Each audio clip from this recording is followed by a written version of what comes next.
like you Don't connect. try it. You tried it. There he Don't try it. goes. There he goes. Nah. All the way from England. The What's up? future world champion.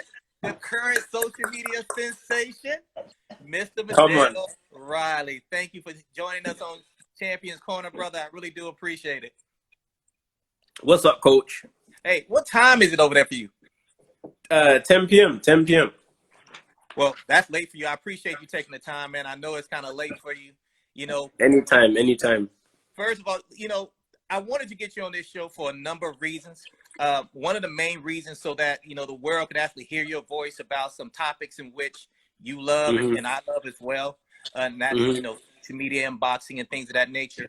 But to the common fan that isn't aware of you and your true professionalism as a boxer, give them some insight of who you are as a boxer, first and foremost, because I think a lot of times they don't truly understand, you know, the depth of which you are and your credibility as a boxer. Give them some insight starting with your professional career. So as a professional, signed to Mayweather Promotions, 4-0 right now, 2 knockouts.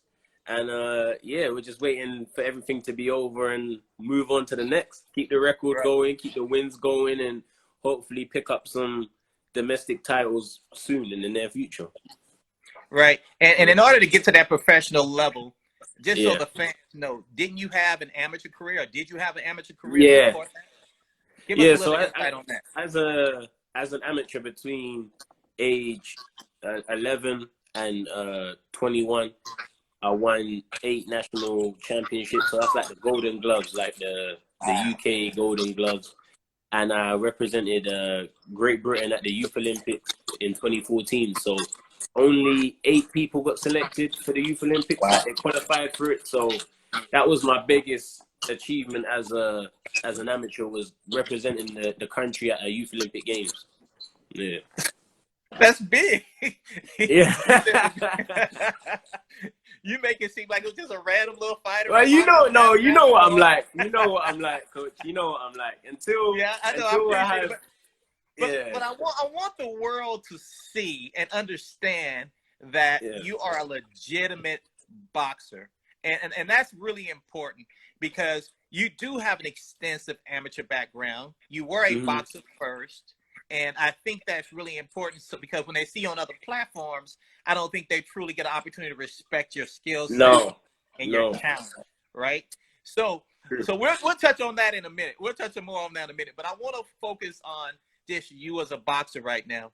So you turned professional. You're 4-0, and once again, I just want to say congratulations on you beating, you know, Mr. Muhammad Abdullah in the last fight in February. Did a wonderful job on a TMT card in February. I was really proud of the work.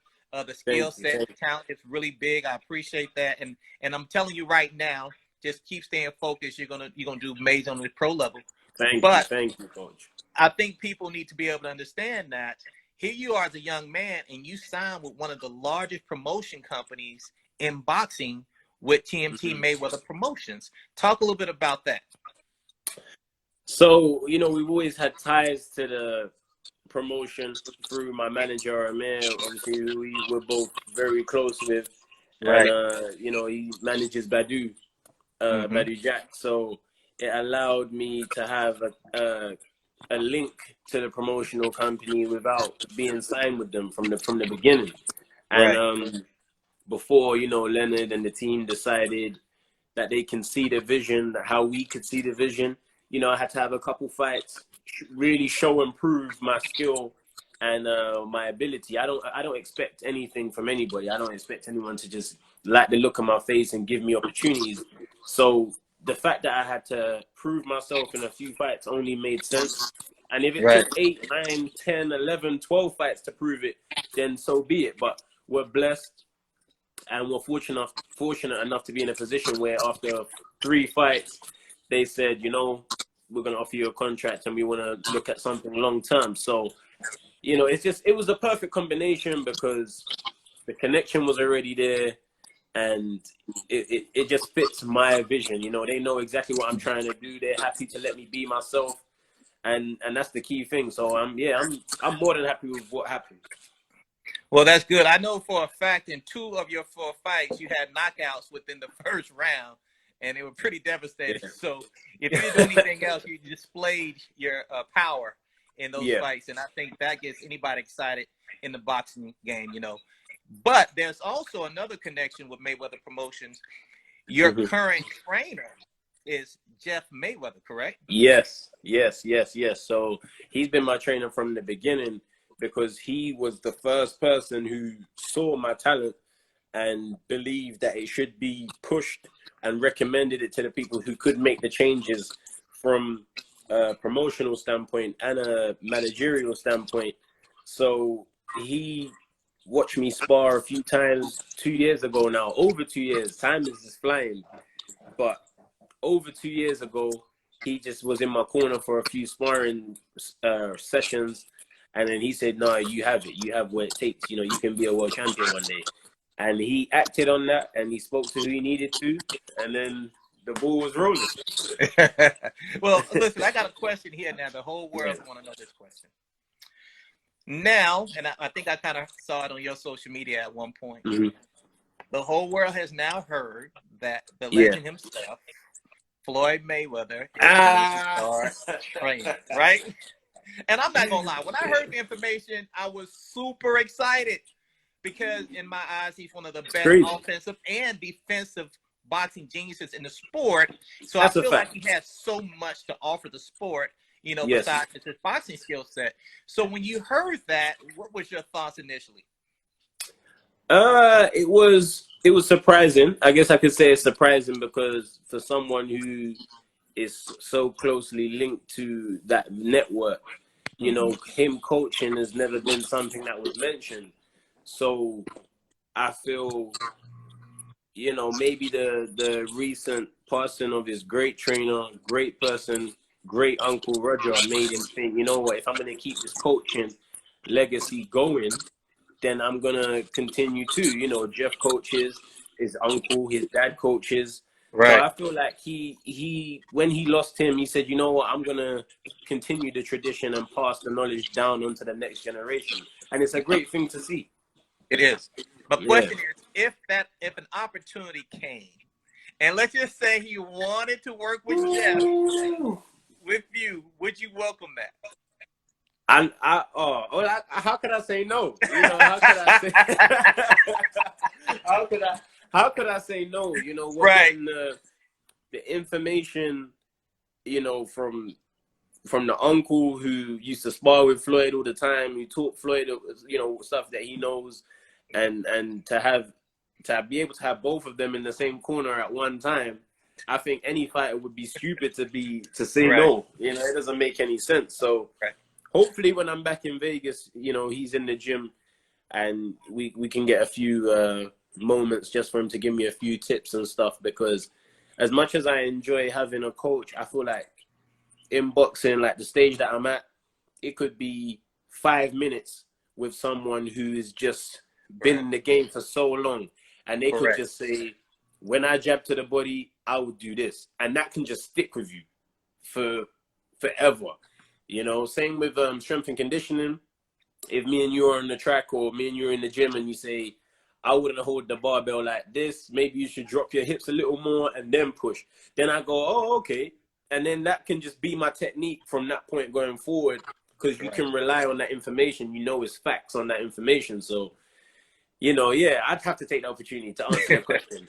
Well, I've seen Floyd in the gym a few times, and I've seen him take those moments where he would give information, and the individual takes that information. I'm all ears at that point just to see what jewel of knowledge he's going to drop, because anyone who's done it at the level he's done it at, why not listen, right? So, but, you know, with you being as good of a boxer that you are, you also have a dual side to that, which I think sometimes overshadows your true talent, which is your social media presence. If I'm not mistaken, with all your social media entities, you have over 1 million followers, I think, at this point, something like that.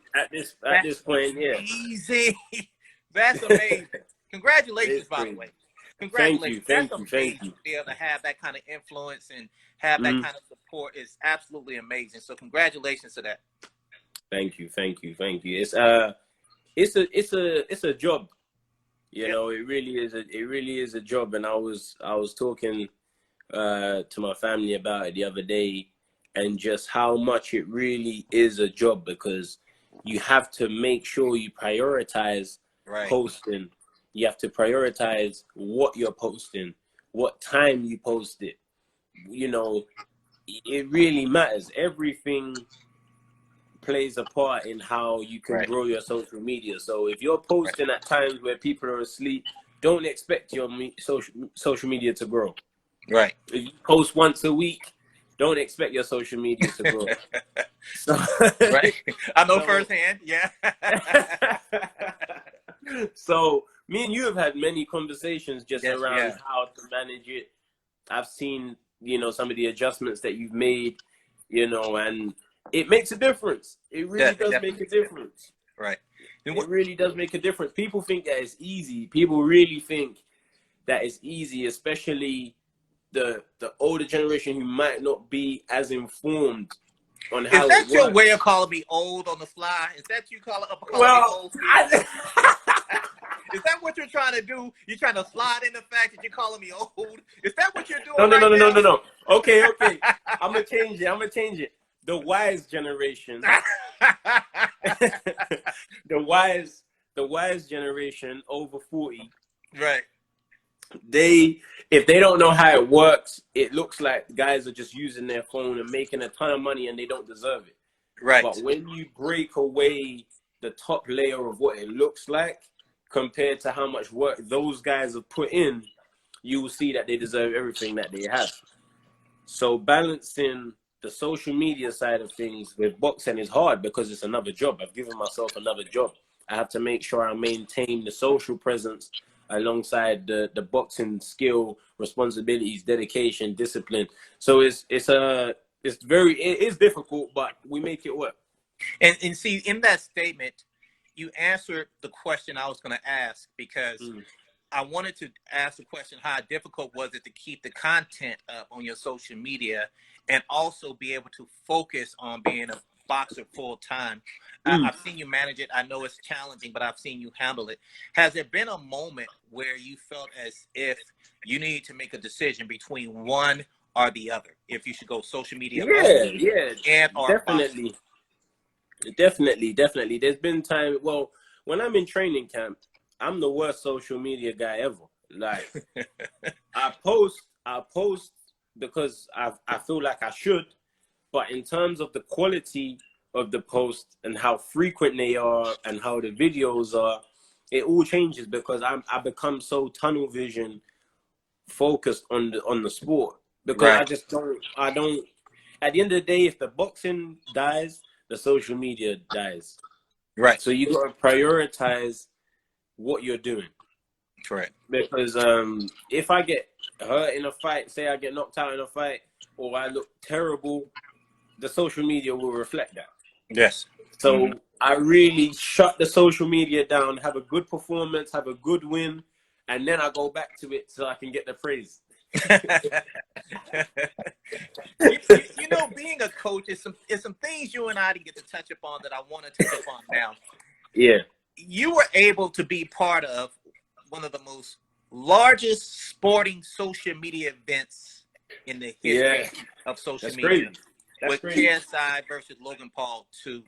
And what's interesting about that event, besides the size of it, was you were the coach in the corner, right? Yeah. And what I want to know is, one, how it was like to be part of that event, and two, what's the major difference between being a coach in the corner that night and being the boxer? Because I know it's two totally different hats. So explain that to me. Explain to the fans that the balance between those two and understand the difference between them. It's difficult because majority of me wants to get in there and just do it for them. Because I can read the fight, I can see the opponent. I'm like, all you need to do is this, and the fight will be done. Right. Like, so it's frustrating because you can't perform for them.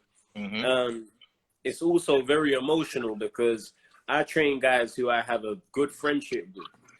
You know, besides me and KSI, we talk every day. It might not be the longest conversation, but we at least pass a message every day. Right. So when you're seeing him get hurt, you're seeing him potentially put himself in a position where he's going to get hurt. It's a lot of emotion. It's a lot of you have to really try and hold your nerve, because you don't want to see your friend get hurt. Right. You know, that's how it is. And it's also a very refreshing feeling to do a ring walk and not be the person in the ring. It's very different, but it's very like, you see things you don't normally see. Right. You know, I take in the crowd a lot more. I take in the judges more. I take in the whole event, the lights, the atmosphere. Everything feels different sitting on a stool in the corner as opposed to throwing the punches and being the fighter. So it's only made me want to reach that level where that many people are interested to watch my fight. And it's also helped me go back to the fundamentals a lot in the sport as well, because through teaching them, I'm reminding myself along the way of things that I would have learned over a decade ago. Right. When I'm speaking to JJ, I'm like, oh yeah, you can do that. You can do this, you know? Right. So Right. As an experience, being a coach at my age it was a hard task. It's a lot of responsibility. It feels like I shouldn't be running the show because I'm not, you know, old and used to be a world champion. It's very reversed to be a coach in my position, but we got the result. Right. Well, I personally believe you were the perfect person for the job, and the main reason I believe that is because you do have an extensive amateur background. You did grow up in the sport, and you do have a professional, you know, life as well. But the one thing I've learned at being a professional coach and trainer is, in order to be great at anything, you have to be able to commit your mind and, more importantly, your heart to whatever it is you're doing. And because you have a relationship with JJ or KSI, it allows you to commit yourself. And there were moments when I saw you get intense, real intense in camp. We're not going to disclose too much. We're not going to disclose what happened in camp, but I'm pretty sure they can go find it on YouTube. Some of the things. Yeah. But I seen you get intense because you didn't want your friend to get hurt. And that's really important in being a trainer. One of the things that I personally do is I make sure I can care for the person. That way, I'm always making sure they get home safe to their family. So I think you were the perfect person for that reason. So once again, congratulations on being part of that and being the winning coach in the corner. Well, you was a part of it. You was a part of it as well. You know, you're saying like, you know, no. Let's stop right there. Because everyone that's watching right now, we got. Oh, the numbers are climbing. We on It's great. It's great conversation. It's great fun. That's so great. You're talking to me as if you had no involvement at all in that event. Because you're the man. You're the man. No. You're the man who's being. Listen, I'm gonna tell everyone this so everyone can listen. Anyone that isn't on the live right now is their loss, because I'm gonna give them some hidden information. The day that I slapped JJ because he was just not being who he could be. That's the whole reason I slapped him. It wasn't because I'm a bully. Nope. It's because I knew he's better than that. The only person who changed his mind to make sure that he would listen to me again was you. Because he wasn't talking to me. He wasn't talking to Leon. He didn't listen to anything we said. Then in the evening when we went to the session and he done the ice bath and all that stuff, you spoke to him. And straight after that conversation, I don't know what you said, he came and apologized to me straight away. So I think you have a big role to play in how that I appreciate that. You know, I've been in a few world title fights and a few world title camps, and everybody in every camp goes through highs and lows. And before you break through that wall, it's usually after a low. And he was right at that point where he was ready to break through. He just didn't know he was ready. And at that moment, I expressed to him why the day went the day it went, and now he's ready for the greatness. And that's basically when he came back to you, and you guys got even closer And then that's when everything really started to move. He just needed to know that he was exactly where he needed to be. And that is on his way to greatness. And you guys as a unit did a wonderful job all the way around, from Leon, you know, to Harvey, to Steve, to yourself, to Amir. The whole team put in the work. So, you know, to Jeff being there as well, to Stitch. Everybody did a great job. And you're such a young man with so much talent. So I got two major questions that I'm going to ask you. I'm going to let you go. And one of them is not as major as you may seem. If the opportunity came around again, and you were able to coach again, because I know you kind of put away your coaching hat, right? Ooh, yeah, I know this is a hard one. We discussed it briefly. If you were able, or if it was requested, not say able, if it was requested for you to come back and coach again, right? I'm just going to say KSI because he's the name everybody keeps throwing out. He's the main one. Yeah, he's the main one. Would you do it again for your friend? It depends on when he decides to fight again. Now that's me being honest, because of course I would love to coach him, but if he asked me to do it tomorrow or whenever this world crisis comes to an end, as we know, I wouldn't do it. I wouldn't do it because there's a certain amount of boxes, there's a certain checkpoint I need to reach in my career where I can say, okay, I'm ready to take 3 months out of the ring to teach you, because camp is what, 12 weeks, you know? Give it 10 weeks. So we're saying I'm gonna give 3 months out of my career to you. To do that again, I need to have ticked some boxes. I need to have a certain belt behind me. I need to have a certain amount of fights behind me before I can put that responsibility to the side. So to answer your question simply, yes, I would, but it all depends on timing. And even if, me knowing you and me knowing JJ, even if you couldn't be the coach in the corner, I know you'll still be supporting him 150%. 100%. You'll still be there, you know, supporting them. You'll still be doing your thing. You just wouldn't take that responsibility at that moment. Which I understand. It has to fit. It has to work. It has to make sense for everyone. Last question, and you can answer this however you want to. Okay.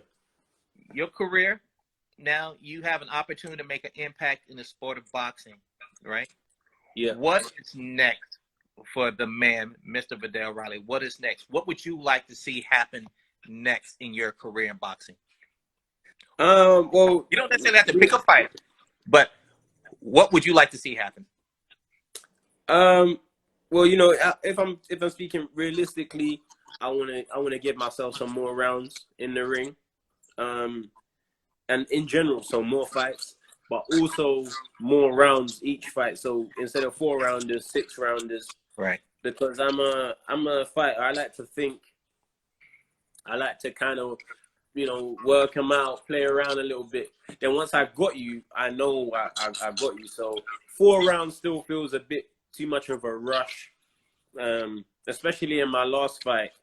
The guy, you know, I dominated the fight, but only end of round 3, round 4, I realized, okay, I know what I'm gonna do now. Like I know exactly what I'm gonna do, and then that's the final bell. It's done. Right. So I definitely want to get some more rounds under my belt, and I want to try and pick up a little title. I don't know. It doesn't have to be anything super meaningful, but I just want to wear something and just make a YouTube video with it. So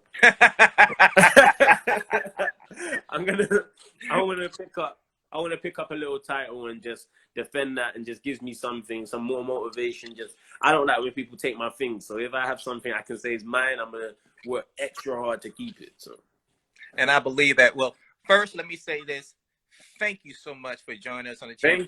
Thank you. It's been so much fun.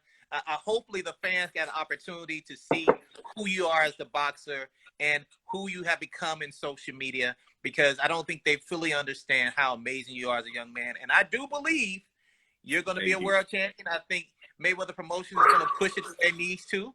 I know Mr. Amir, who's your manager, is going to be pressing you to make it happen as well. You got a great team. Yep. Last but not least, take care of yourself, young man. It was a blessing. We thank you for joining us. Good to see you. And We look forward to seeing the great things you're going to do in the future. Thank you. It's good to see you. Good to hear from you. Hopefully everyone at home is enjoyed the chat. And make sure you guys stay on Coach Larry's page, because he's actually doing this social media thing now. Like, I'm actually working with it now. You know what? Old man making it happen now, right? If everyone's at home, everyone at home, give Coach a round of applause. Because he's doing the social media thing. But Coach, it's good to hear from you, and we'll catch up soon. Yes, sir. Blessings. All right. Love, Coach. Love. In a bit.